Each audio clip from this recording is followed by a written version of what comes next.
Good morning all of you. आपके अपने YouTube channel GS express 2 में आपका पुनः स्वागत है।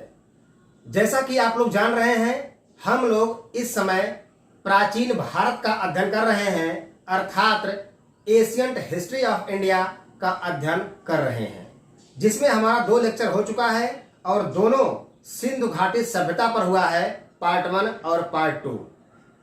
अब हम लोग पेट के सिलेबस के हिसाब से वैदिक सभ्यता का अध्ययन करने वाले हैं। किसका अध्ययन करने वाले हैं?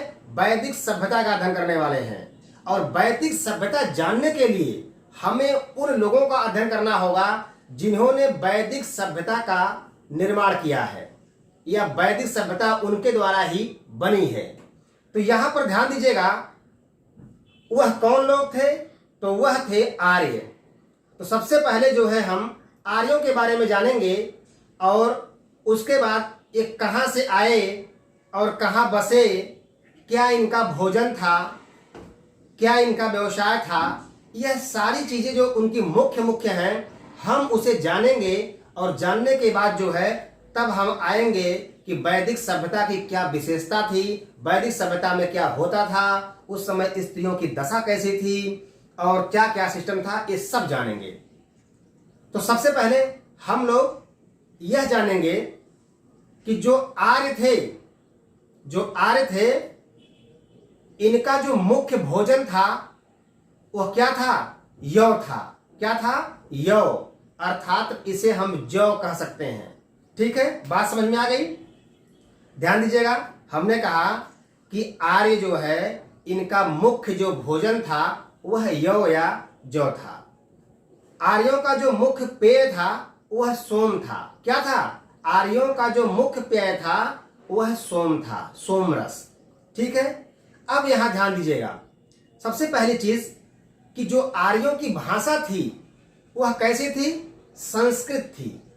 तो यहां आपने देखा कि आर्य जो है, अभी हम आपको बताएंगे कि अनेक विद्वानों ने आर्यों के बारे में क्या क्या कहा है।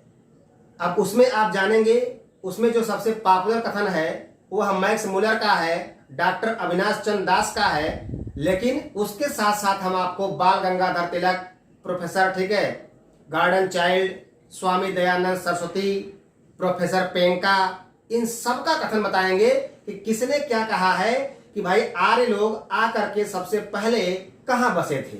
तो इन सब बातों का आपको ध्यान रखना है, लेकिन उससे पहले हमें जानेंगे कि जो आर्य थे इनके द्वारा ही सभ्यता का जो निर्माण हुआ उसे हम वैदिक सभ्यता के नाम से जानते हैं।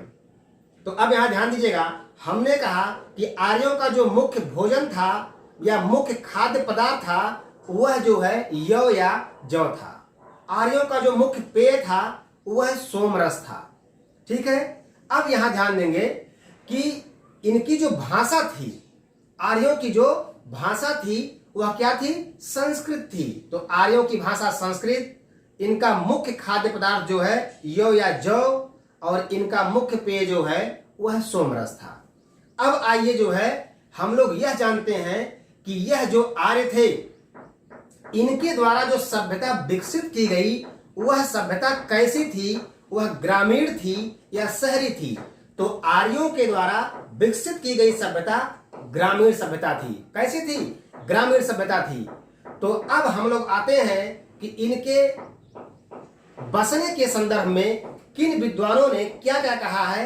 आइए उसका हम एक रूपरेखा आपको समझाते हैं। सबसे पहले हम अगर कथन लेंगे तो वह लेंगे प्रोफेसर मैक्स मुलर का। प्रोफेसर मैक्स मुलर के अनुसार जो आर्यों का मूल निवास स्थान था वह मध्य एशिया था। क्या था? मध्य एशिया था। अगर हम बाल गंगाधर तिलक की बात करें तो इन्होंने कहा था कि उत्तरी ध्रुव। उन्होंने कहा कि जो आर्यों का मूल निवास स्थान था वो कहां था? उत्तरी ध्रुव था। अगर हम प्रोफेसर मैकडोनाल्ड की बात करते हैं तो प्रोफेसर मैकडोनाल्ड ने इनका मूल निवास स्थान ऑस्ट्रो हंगरी बताया था। क्या बताया था? प्रोफेसर जो है मैकडोनाल्ड ने इनका मूल निवास स्थान ऑस्ट्रो हंगरी बताया था।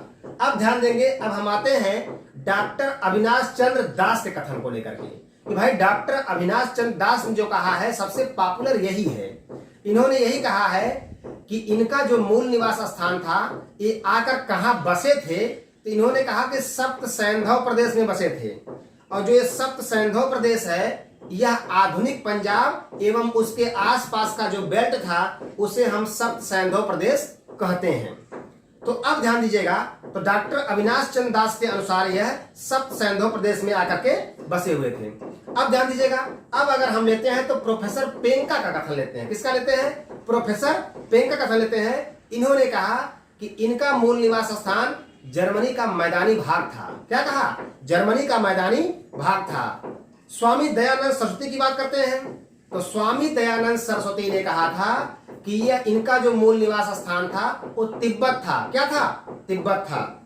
और लास्ट में हम आते हैं प्रोफेसर गार्डन चाइल्ड के बारे में, तो इन्होंने कहा कि दक्षिणी रूस था। क्या कहा? दक्षिणी रूस था। एक बार पुनः आप देखेंगे इस पर, मुख्य रूप से मैक्स मुलर और डॉक्टर अविनाश चंद्र दास का ही कथन इंपॉर्टेंट है, लेकिन एक बार हम हिंट कर रहे हैं। ध्यान दीजिएगा, जो मुख्य ठीक है, पहले आप उस पर केयर करेंगे। अब मैं आपको मुख्य रूप से सीरियस बताऊंगा कि कौन कौन किस क्रम में मुख्य है। तो सबसे पहले आप कहेंगे कि डॉक्टर मैक्स मुलर ने ये कहा कि इनका मूल निवास स्थान मध्य एशिया था। उसके बाद आप कहेंगे कि डॉक्टर अविनाश चंद्र दास ने कहा कि इनका मूल निवास स्थान सप्त सैंधव प्रदेश था। फिर उसके बाद आप आ जाएंगे बाल गंगाधर तिलक पर, तो बाल गंगाधर तिलक ने कहा कि इनका मूल निवास स्थान कहाँ था? उत्तरी ध्रुव था। फिर आप आ जाएंगे प्रोफेसर मैकडोनाल्ड पर। जब मैकडोनाल्ड पे आ जाएंगे तो इन्होंने कहा कि जो इनका मूल निवास स्थान था वो ऑस्ट्रो हंगरी था। क्या था? ऑस्ट्रो हंगरी था। अब आ जाएंगे आप प्रोफेसर पेंका पर। प्रोफेसर पेंका ने कहा कि भैया इनका जो मूल निवास स्थान था वह था जर्मनी का मैदानी भाग। अब आ जाएंगे स्वामी दयानंद सरस्वती के बारे में। इन्होंने कहा कि भैया इनका मूल निवास स्थान कहाँ था? तिब्बत था। लास्ट में आ जाएंगे प्रोफेसर गार्डन चाइल्ड के द्वारा, तो इन्होंने कहा कि भैया दक्षिणी रूस था। तो हमें उम्मीद है कि मैंने 2 बार आपको रिपीट किया और ये आपको इसी समय याद हो गया होगा, लगभग 80% याद हो गया होगा आपको। तो ये रहा जो है विभिन्न विद्वानों का आर्यों के बारे में, इनका मूल निवास स्थान कहाँ था, यह उनका मत था। तो अब ध्यान दीजिएगा, सबसे खास बात यह है कि जो ये वैदिक सभ्यता है यह 2 पार्टों में बटी हुई है। कितने भाग में बटी हुई है? 2 पार्ट में बटी हुई है। तो आप देख सकते हैं कि वैदिक सभ्यता को हमने 2 पार्टों में बांटा हुआ है। यहाँ पर आप इसको देख सकते हैं कि वैदिक सभ्यता जो है यह 2 भागों में बटी हुई है। पहला आपका है ऋग्वैदिक काल। पहला क्या है? ऋग्वैदिक काल। और दूसरा आपका है उत्तर वैदिक काल। क्या है पहला?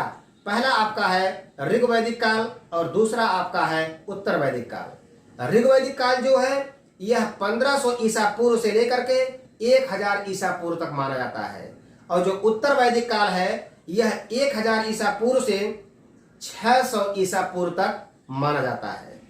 तो अब आइए हम एक एक की चर्चा करते हैं कि भाई ऋग्वैदिक काल की क्या विशेषता थी और फिर उसके बाद उत्तर वैदिक काल की क्या विशेषता थी। तो आइए हम लोग ऋग्वैदिक काल की शुरुआत करते हैं। ये रहा ऋग्वैदिक काल। तो आइए हम लोग ऋग्वैदिक काल का अध्ययन करते हैं।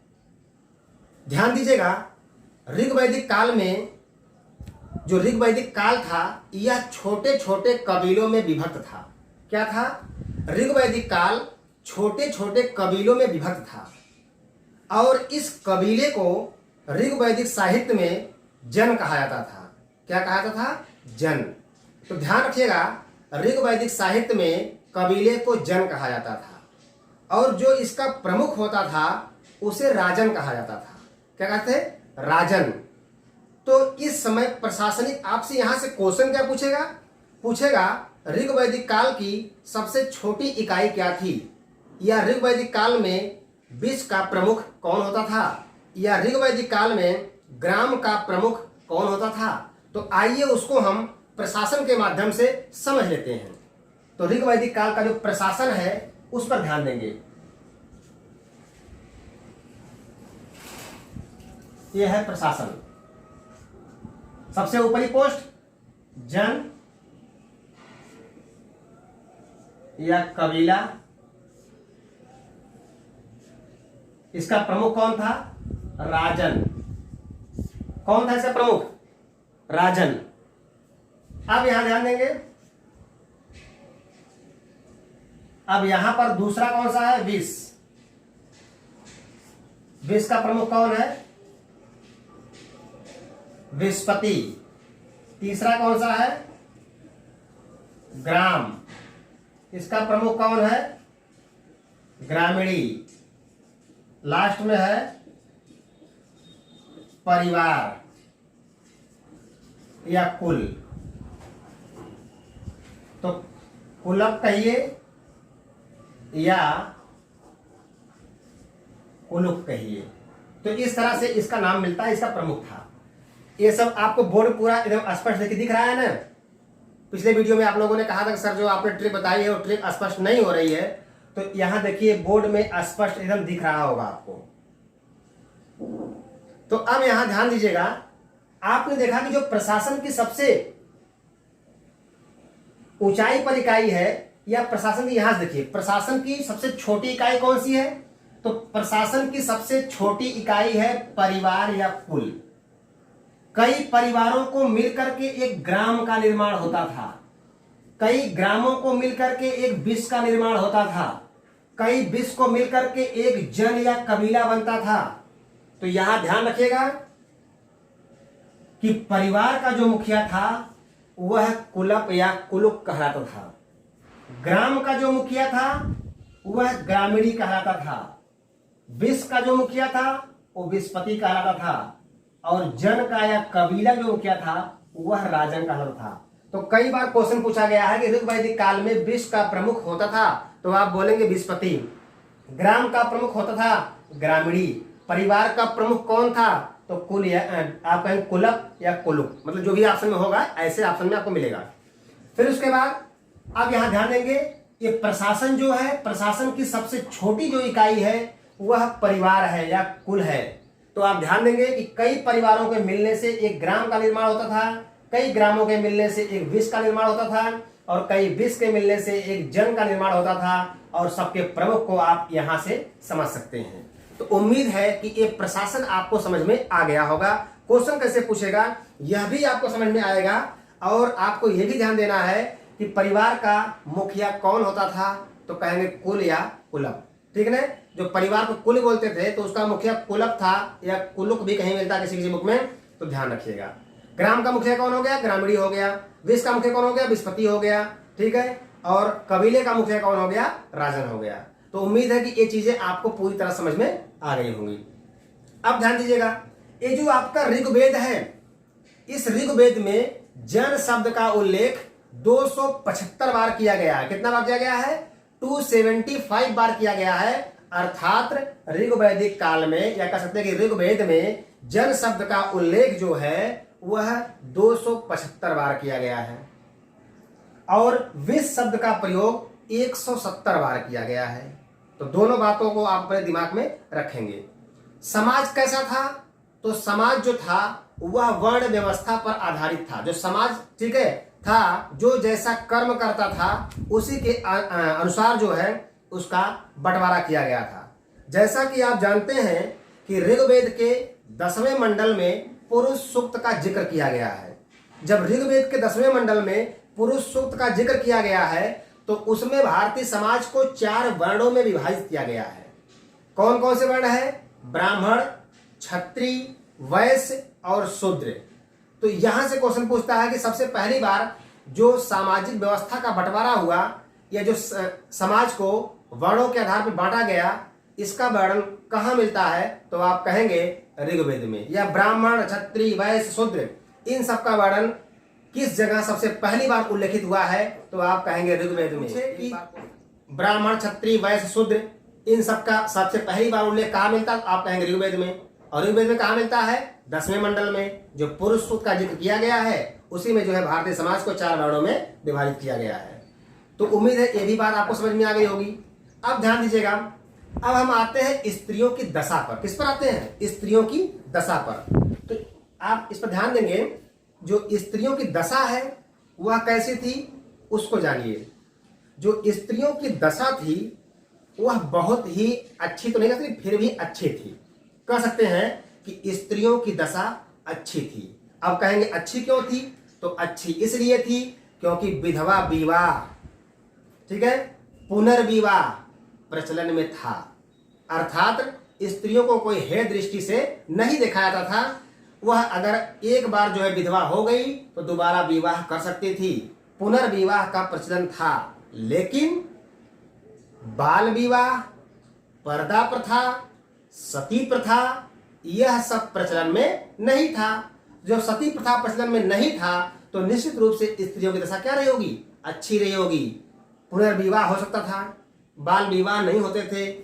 तो ध्यान रखिएगा आप इस बात को हमेशा कि स्त्रियों की दशा के बारे में अगर बात की जाए तो स्त्रियों की दशा अच्छी थी, स्त्रियों की दशा अच्छी थी।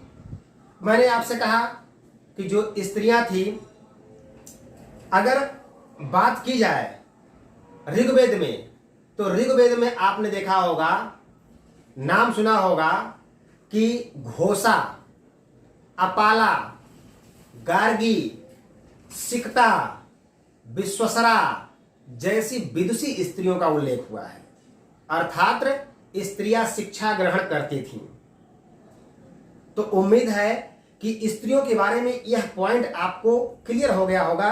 एक बार मैं पुनः रिवाइज कर रहा हूं। स्त्रियों की दशा कैसी थी, अच्छी थी। क्यों? क्योंकि उस समय जो है विधवा पुनर्विवाह, विधवा विवाह, पुनर्विवाह यह प्रचलन में था। बाल विवाह, पर्दा प्रथा, सती प्रथा यह प्रचलन में नहीं था। तो अब ध्यान रखिएगा, स्त्रियां शिक्षा ग्रहण करती थी, स्त्रियां शिक्षा ग्रहण करती थी। जैसे आपने देखा होगा ऋग्वेद में कुछ स्त्रियों का उल्लेख मिलता है। तो मैंने आपसे कहा घोषा, अपाला, गार्गी, सिकता, विश्वसरा जैसी विदुषी स्त्रियों का जो है उल्लेख ऋग्वेद में मिलता है। तो अब ध्यान रखिएगा, जो स्त्री जो है जीवन भर विवाह नहीं करती थी उसे हम अमाजू कहते थे। क्या कहते थे उस समय? अमाजू। तो ध्यान रखिएगा, जीवन भर अविवाहित रहने वाली महिला को अमाजू कहा जाता था। अब एक पॉइंट और ध्यान रखिएगा, जो गुप्तचर होते थे अर्थात जनता की गतिविधियों पर नजर रखने वाले गुप्तचर को स्पष्ट कहा जाता था। क्या कहते थे? स्पष्ट कह सकते हैं आप। जो जनता की गतिविधियों पर नजर रखते थे उन्हें हम बोलते थे स्पष्ट। तो उम्मीद है कि आपको यह भी समझ में आ गया होगा। अब एक मेन पॉइंट बता रहा हूं। मैंने आपको हड़प्पा सभ्यता में बताया था कि परिवार जो है वो मात्र सत्तात्मक था। अब यहां कैसा था परिवार? आर्यों के समय में परिवार कैसा था? तो आर्य के समय में अर्थात वैदिक सभ्यता में परिवार जो था ऋग्वैदिक काल में वह पितृसत्तात्मक था। परिवार कैसा था? तो परिवार पितृसत्तात्मक था ऋग्वैदिक काल में। ठीक है, उम्मीद है यह भी बात आपको समझ में आ गई होगी। एक बार कंक्लूजन के लिए थोड़ा सा ध्यान देंगे आप। क्या हमने आपको हिंट किया? हमने प्रशासन के बारे में बताया आपको। सबसे छोटी इकाई कौन थी? परिवार थी। मुखिया कौन था? तो परिवार का मुखिया था कौन? कुलप। अब उसके बाद उससे बड़ी इकाई क्या थी? उससे बड़ी इकाई ग्राम थी। ग्राम का मुखिया कौन था? ग्रामीणी। उससे ऊपर इकाई कौन थी? वेश थी। वेश का मुखिया वेशपति। उससे ऊपर इकाई कौन थी? तो जन या कबीला और उसका मुखिया राजन। फिर आप ध्यान दिए कि भाई जो स्त्री की दशा थी वह क्या थी? अच्छी थी। क्योंकि उस समय जो है क्या नहीं था? उस समय जो है आप कह सकते हैं कि विधवा विवाह और पुनर्विवाह यह जो है प्रचलन में था। लेकिन बाल विवाह, पर्दा प्रथा और सती प्रथा प्रचलन में नहीं था। स्त्रियां शिक्षा ग्रहण करती थी। ऋग्वैदिक काल में आपने देखा होगा कि जो है घोषा, अपाला, सिकता, विश्वसरा जैसी विदुषी स्त्रियों का उल्लेख किया गया है। फिर हमने आपसे कहा कि जीवन भर अविवाहित रहने वाली महिलाओं को अमाजू कहा जाता था। जनता की गतिविधियों पर नजर रखने वाले को स्पष्ट कहा जाता था। यहां पर लिखा हुआ है स्पष्ट। ठीक है, तो उम्मीद है कि यहां तक आपको समझ में आ गया होगा। अब हम आगे अध्ययन करेंगे ऋग्वैदिक कालीन नदियां। तो चलिए हम लोग अध्ययन कर लेते हैं कि ऋग्वैदिक काल में कौन कौन सी प्रमुख नदियां थी और उनके प्राचीन नाम क्या थे और इस समय आधुनिक नाम के रूप में उन्हें किस नाम से जाना जाता है। तो ध्यान दीजिएगा, अगली वीडियो में कुछ लोगों की शिकायत आई थी कि सर जो आपने ट्रिक बताई थी वह ट्रिक जो है बोर्ड पर स्पष्ट नहीं दिख रही है, ना ही हम उसका स्क्रीनशॉट ले सकते हैं। तो इसलिए जो है हमने क्या किया है कि हमने इसको यहाँ बोर्ड पर जो है आपके सामने लिख दिया है और अपने को भी ये विश्वास हो गया है कि ये आपको एकदम स्पष्ट दिखता होगा। तो आइए आप इस पर ध्यान दीजिए, मैं आपको बता रहा हूं। जो ऋग वैदिक कालीन नदियां हैं उसमें पहली नदी का नाम हमने लिखा है कुब्भो। क्या नाम लिखा है? कुब्भो। और इसका जो आधुनिक नाम है उसे हम कुर्रम के नाम से जानते हैं। किस नाम जानते हैं? कुर्रम के नाम से जानते हैं। दूसरी जो नदी हमने लिया है वो सुवास्तु है और सुवास्तु को हम आधुनिक रूप में स्वात के नाम से जानते हैं, स्वात। तीसरी जो आपकी है वो कुभा है और कुभा को हम काबुल के नाम से जानते हैं। किस नाम जानते हैं? काबुल के नाम से जानते हैं। चौथी जो नदी हमारी है वो है गोमती और गोमती को हम प्रेजेंट टाइम में गोमल के नाम से जानते हैं। तो यहां ध्यान रखिएगा, यह जो ऊपर की 4 नदियां हैं यह चारों नदियां अफगानिस्तान की नदियां हैं। बात समझ में आ गई? अब उसके आगे आते हैं। प्रेजेंट टाइम में अफगानिस्तान में है तो यहां आप ध्यान देंगे। अब उसके आगे आप आगे आएंगे तो जो हमने 5वीं नदी लिया है वो आपकी है बितस्ता नदी। कौन सी है? बितस्ता नदी है। और बितस्ता जो नदी है उसे हम आधुनिक रूप में झेलम कहते हैं। क्या कहते हैं? आधुनिक नाम क्या है उसका? झेलम है। जो छठी नदी हमारी है वो है परुसड़ी और परुसड़ी को आप जानते हैं हम रावी के नाम से जानते हैं। किस नाम जानते हैं? रावी के नाम से जानते हैं। और जो हमारी 7वीं नदी है वो है बिपाशा।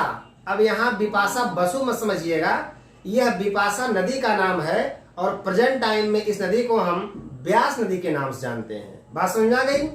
अब उसके बाद आपका है द्विशदती। एक बहुत इंपॉर्टेंट है, ध्यान रखिएगा इस पर। द्विशदती जो नदी थी ऋग वैदिक काल में उसको हम प्रेजेंट टाइम में घग्गर के नाम से जानते हैं। किस नाम जानते हैं? घग्गर के नाम से जानते हैं। और जो हमारी अगली नदी है उसे हम कहते हैं अस्किनी। क्या कहते हैं? अस्किनी। और जो अस्किनी हमारी है इसे हम प्रेजेंट टाइम में चिनाब के नाम से जानते हैं। किस नाम जानते हैं? चिनाब के नाम से जानते हैं। तो यहां ध्यान रखिएगा, ये चिनाब हो गई। अब उसके बाद हम नेक्स्ट पर आते हैं जिसे हम कहते हैं सतुद्री और सतुद्री को हम जानते हैं सतलज के नाम से। और लास्ट जो हमारी नदी है वो आपकी है सदानीरा जिसे हम गंडक के नाम से जानते हैं। किस नाम जानते हैं? गंडक के नाम से जानते हैं। तो यहाँ ध्यान रखिएगा, यह ऋग वैदिक कालीन नदियां हैं, इसमें प्राचीन और आधुनिक नाम अक्सर पूछे जाते हैं। तो यहाँ इस बात पर आप विशेष ध्यान रखिएगा। अब अगर आते हैं ऋग वैदिक काल के देवता की बात को लेकर के, तो ऋग वैदिक काल में जो देवता थे उस पर ध्यान रखिएगा। जो ऋग वैदिक काल के देवता थे उनका जो सिस्टम था उसमें सबसे प्रमुख रूप से इंद्र भगवान को माना जाता था। उसके बाद वरुण थे, अग्नि थे, ठीक है, इन सबका स्थान था। और ऋग्वेद में जो है इंद्र के लिए 250 सूक्त का वर्णन किया गया है। बात समझ आ गई? एक बार मैं पुनः दोहरा रहा हूं कि ऋग वैदिक काल जो है का जो परिवार था वह पितृसत्तात्मक था और हड़प्पा क्या था? मातृ सत्तात्मक था। यहाँ इस बात का विशेष ध्यान रखिएगा। उम्मीद है कि हमने जो वीडियो में आपको ऋग वैदिक काल बताया आपको ये पूरी तरह से आपको समझ में आ गया होगा। अब दूसरे वीडियो में हम लोग पढ़ेंगे, क्या पढ़ेंगे? उत्तर वैदिक काल। लेकिन उसके साथ में हम आपको कुछ संस्कारों को भी हिंट करेंगे और साथ में जो है आपके कुछ विवाहों की भी चर्चा होगी और उसके बाद तब जाकर के आपका पूरा वैदिक सभ्यता खत्म हो जाएगा। आज के लिए यहीं तक। जय हिंद।